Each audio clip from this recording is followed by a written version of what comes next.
Welcome to another of my videos where I work through and explain A-level physics multi-choice questions.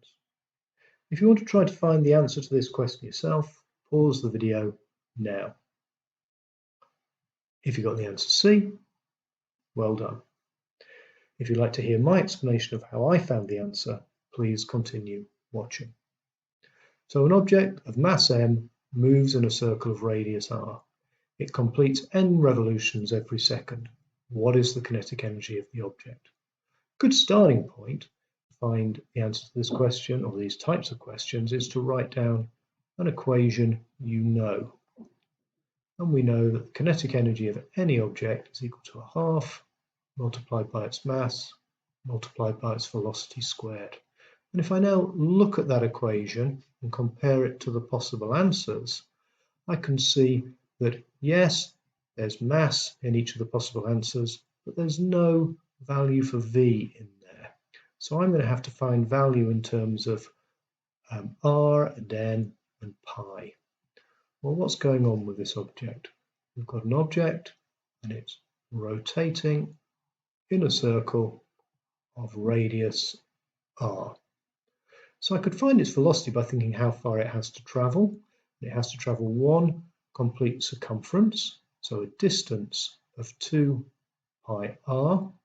And if we say that's a time period of t,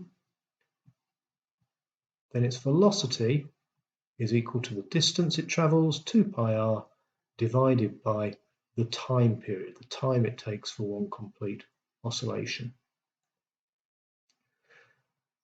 We also know that frequency is equal to 1 over t.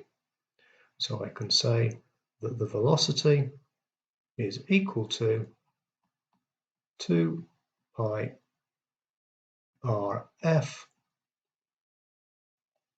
But again, if I look at the possible answers, there's no value for f in any of these answers. We're told that it does n revolutions every second.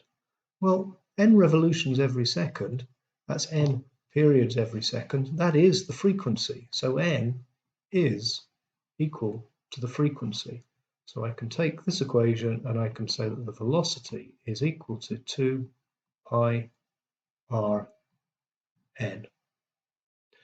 Now if I substitute 2 pi r n in terms of velocity into my kinetic energy equation, we should find something useful. So kinetic energy is now equal to a half m, and I'm substituting these values instead of v. And I must remember to square them all because v is squared. Sorry, that's 2. 2 squared is 4. Pi squared, r squared, n squared.